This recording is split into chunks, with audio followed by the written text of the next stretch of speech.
So what would enable us to overcome the ego?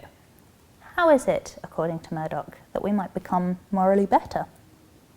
She insists that what's needed for moral progress to occur isn't merely to gain extra knowledge or to make better moral choices, but ultimately a reorientation of love. For Murdoch, what can counteract our egoism, our tendency to fantasize, is loving attention, a kind of just, patient, generous attention to reality. This, she thinks, is what will improve the moral quality of our vision and put us in touch with reality.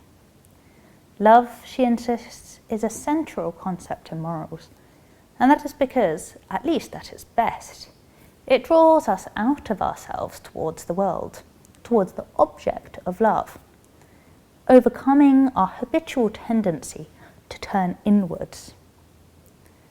So she writes, "It is in the capacity to love, that is to see, that the liberation of the soul from fantasy consists." Loving attention, Murdoch claims, can liberate the soul from fantasy. In lovingly attending to others, we attend to something as a source of interest in its own right, perhaps value in its own right, not as something we care about merely in relation to ourselves and our own concerns. Such loving attention therefore enables us to get to the truth in a way that our ordinary looking, which is obviously often distorted by ego, by fantasy, does not. Loving attention is a kind of discerning attention that allows us to see things as they really are, and not merely in accordance with our self-centered fantasies. This, Murdoch thinks, is what M does when she says, "Let me look again," and reflects further on D. She's trying to be fair to her, trying to do justice to her, trying to see her as she really is.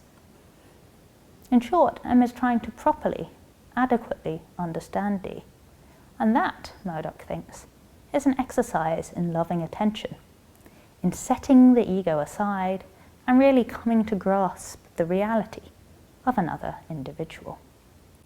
This transition from fantasy to loving attention to reality can be brought out by turning to Murdoch's interpretation of Plato's allegory of the cave. For Murdoch, this is all about a moral trajectory, or moral pilgrimage, as she sometimes calls it, which she takes to be central to moral life. That trajectory is the moral development each of us should undergo